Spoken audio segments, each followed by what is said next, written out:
Today, what filler and where?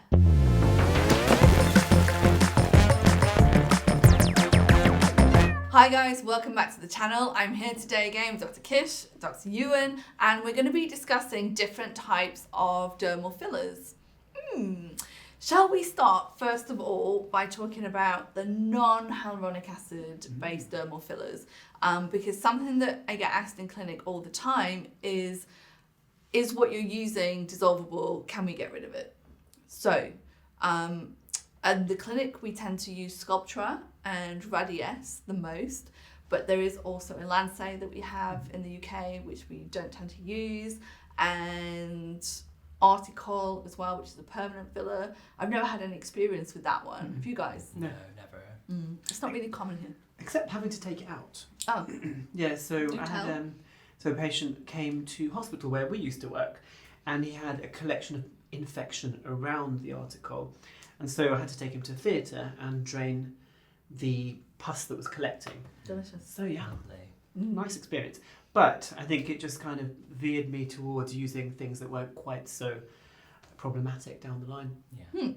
And any thoughts on using one of the non-hyaluronic acid fillers at all? I quite like, I use Radiesse. I have used Ellanse. Radiesse, I think, is quite a nice, gentle collagen biostimulator. Ellanse, okay, so this is cards on table. This is only what I've seen from another patient, from another doctor. I've seen some localized nodules develop on the face, and that was a very difficult case to treat because the nodules didn't go away despite whatever I did from that was recommended to do. So yeah, I probably wouldn't use that. I think that's a risk whenever you use one of the non-hyaluronic acid fillers. It can happen with Sculptra, it can happen with Radiesse, it can happen with hyaluronic acid as well. Exactly. But you can't dissolve the Sculptra or the Radiesse. I've never seen it personally. I've not had a problem myself when I've used a non-HA filler. Obviously, the majority of the time I'm using the HA fillers. But, you know, there is a place still for non-HA fillers because they can't do everything that you might want. So, for example, if we were doing some of our body contouring procedures where you want to, if you're doing like the butt area, if you want to provide volume, it's better probably, I think, to use something like a non-HA filler to start with, at least to build some collagen. Most of them are about collagen stimulation, so building that volume in collagenesis. And then if there's any irregularities, yeah, you might want to use an HA over the top, but the amount of hyaluronic acid you'd use to create that volume, it's going to be an awful lot, and that has its own risks. So that's when I think it would be, for me, the most useful to use a non-HA. We're certainly using a lot more Sculptra now, particularly for body. So buttock enhancement, using a Sculptra for skin improvement on the neck, the décolleté, inner thighs, which I'm hoping to have done soon, bingo wings, tummy, and you can't really treat such large areas using HA. I mean, you could use Profhilo, for example, in those areas, but I think you probably get a bit more for your money.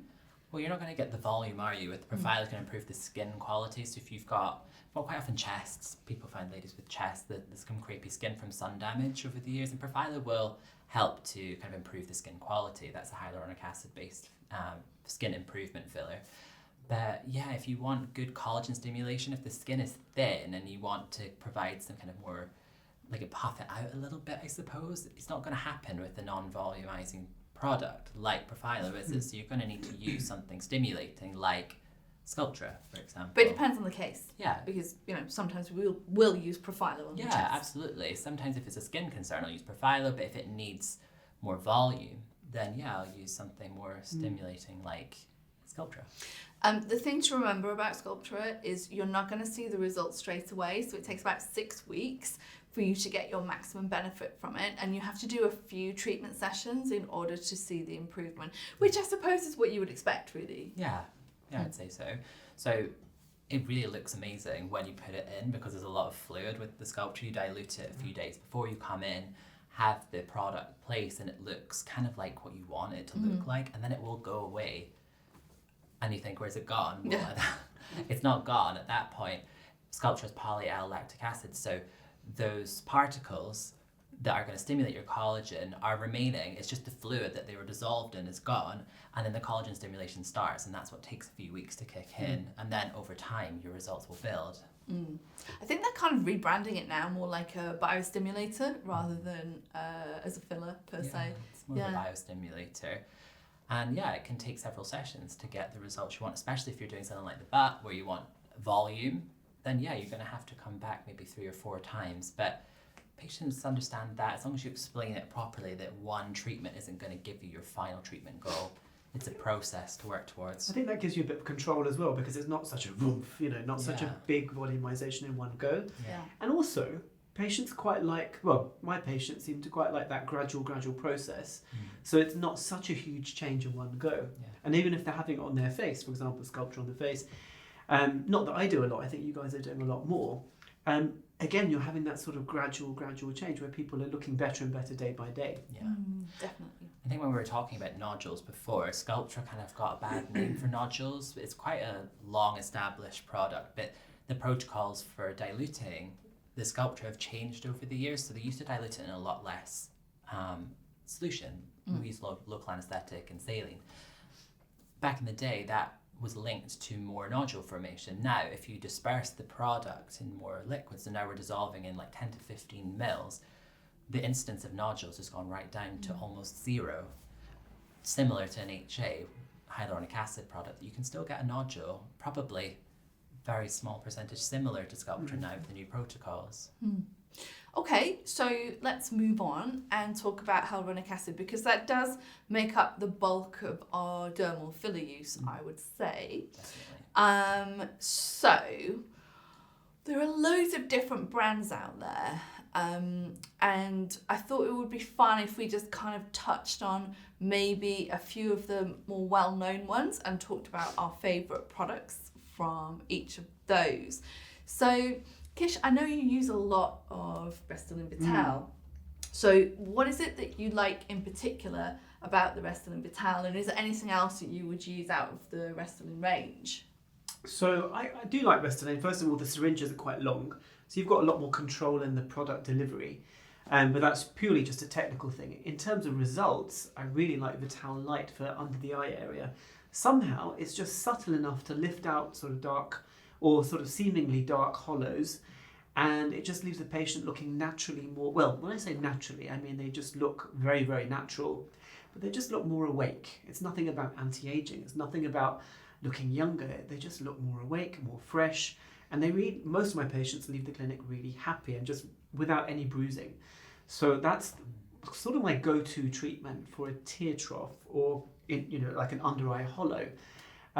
Also, it has the benefit that when it breaks down, it's releasing like single hyaluronic acid molecule units, which draw up to 1,000 times their own weight in water. So you're hydrating, you're moisturizing the skin from the inside. So that's, for me, that's a benefit of Vital. You asked me what else I might use. So recently we've been using Sunekos, which is another sort of hydrating, very gently collagen and elastin stimulating filler, I suppose.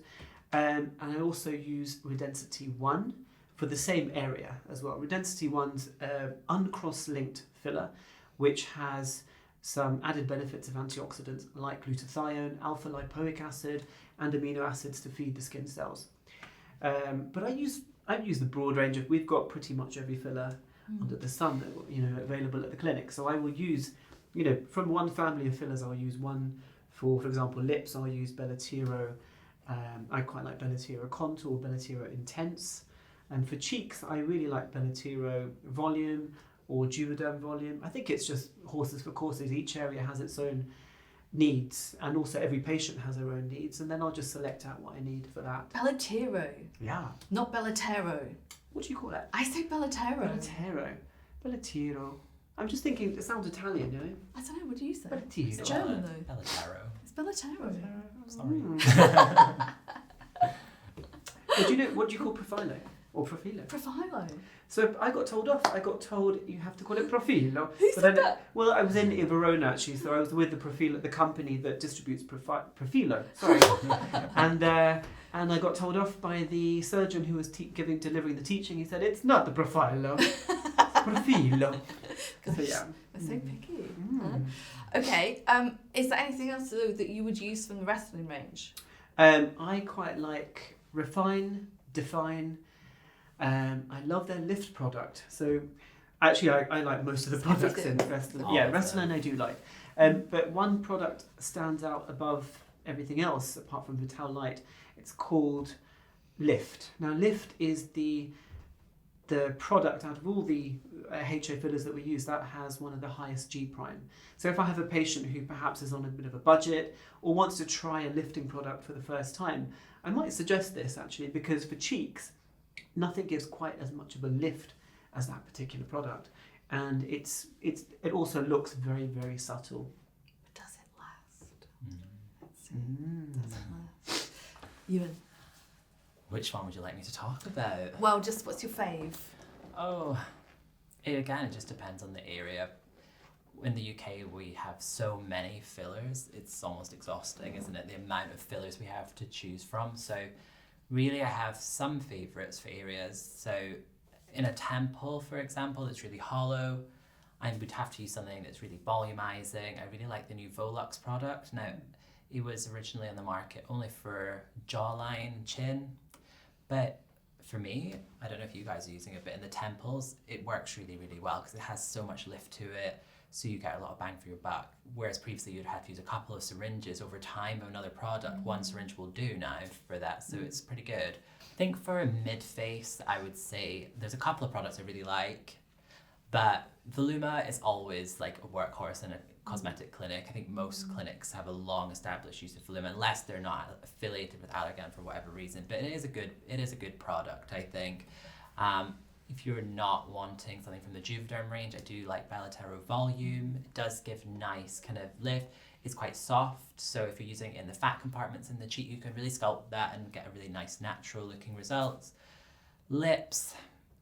Depends on the lips, doesn't it? Because everyone's lips are so different. You know, if you've got a really skinny lip, you don't want to use something really that's too stiff because it will just look false. But then some of the skinny lips are going to have to come back a few times, you know, over the course of a few months to just gently build them up. You might start with something a bit softer and then do some sculpting eventually once the lip volume is there. So it's really tough. I think for most patients, if you're a younger patient who wants kind of that more model-esque kind of pouty look, Belotero Intense is pretty good. If you are someone that wants a really, really natural result, but you do still want volume, I quite like Volbella from Juvederm. Yeah. I also like the Volbella from Juvederm. Do you find that sometimes it gives like this almost like quite attractive puffy look to the lip? I mean, some people attribute Juvederm fillers to the negative side, like apparently they absorb more water and can sometimes look a bit more puffy, but actually if you use that to your advantage, you know, in the right case with the right filler, that's why one size doesn't fit all. It's actually quite difficult to choose favourites because everyone's face is so different. But Volbella does give that kind of like not too overdone look, but it just makes the lips a little bit more volumized and juicy. I quite like it when you're doing the contour, like the I suppose the border, or you're using a needle technique. That Volbella just seems to give a really sort of crisp outline. Yeah, because a more firm product would end up giving that dreaded like shelf roll, look, which you just don't want to have. So yeah, I'd say so. They'd be my favourites. I am going to say something, I guess it's not controversial, but I really like the Juvederm Volite.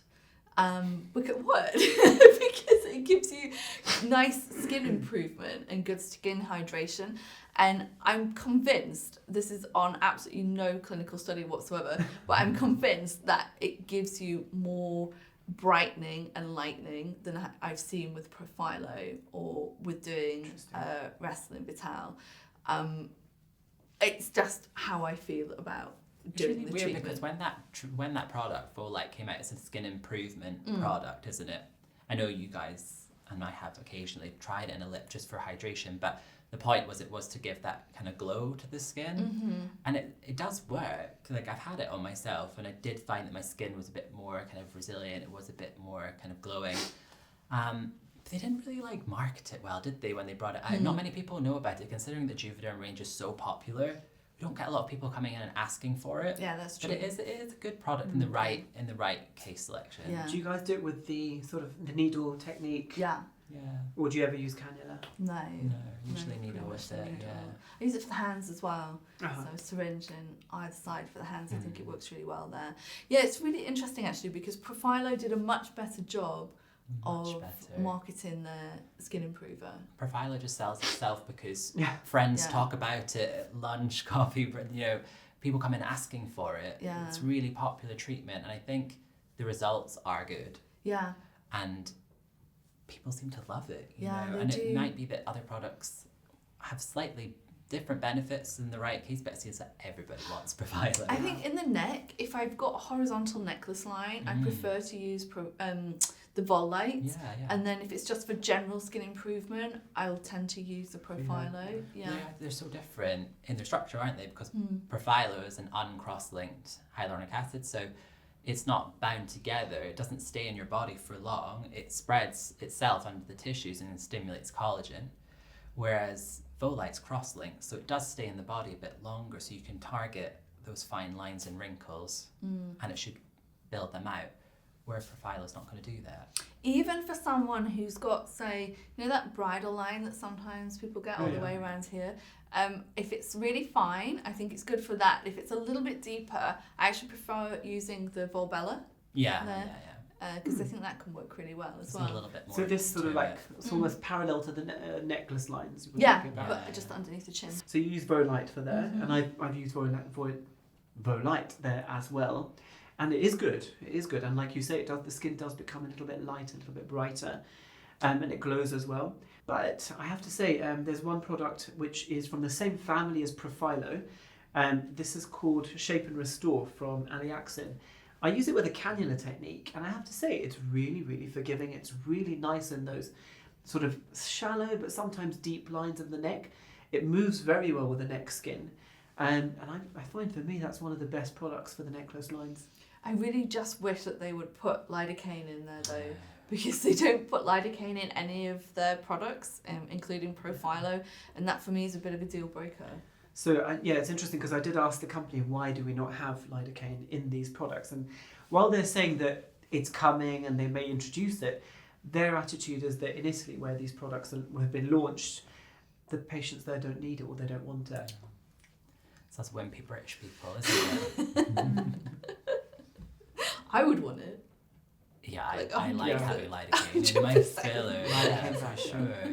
Okay guys, so that's all we've got time for this week. I hope you enjoyed our mutual brain dump about different types of dermal fillers. If you've got any questions or comments, let us know in the comment section below, and we will see you guys here again next week for more of the same. Bye bye.